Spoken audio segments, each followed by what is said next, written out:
રાજકોટ અગ્નિકાંડમાં અધિકારીઓને ક્લીન ચીટના મામલે કોંગ્રેસના નેતા ઇન્દ્રનીલ રાજગુરુએ ભાજપ પર આક્ષેપો લગાવ્યા છે। ભાજપ પોતાનો ભ્રષ્ટાચાર ચાલુ રાખવા અધિકારીઓને છાવરે છે તેવો તેમણે સીધો આરોપ લગાવ્યો। અગાઉની દુર્ઘટનાના આરોપીઓ પણ અત્યારે જેલની બહાર છે। ગમે તેટલા લોકો મરે પણ ભાજપ તેનો ભ્રષ્ટાચાર નહીં અટકાવે। સત્યશોધક કમિટીએ 2 પૂર્વ મહાનગરપાલિકા કમિશનરને ક્લીન ચીટ આપી ત્યારબાદ ઇન્દ્રનીલ રાજગુરુએ આ આક્ષેપો લગાવ્યા।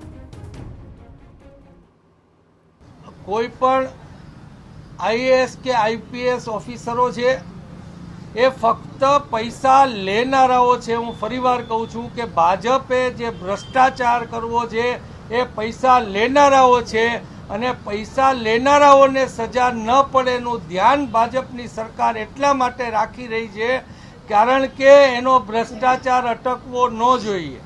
એને જે એના માટે ભ્રષ્ટાચાર માટે કાંડા કાળા કરે છે એનું કાંડું કપાવવું ન જોઈએ। માટે આ આઈપીએસ અને આઈએએસ ને બધાને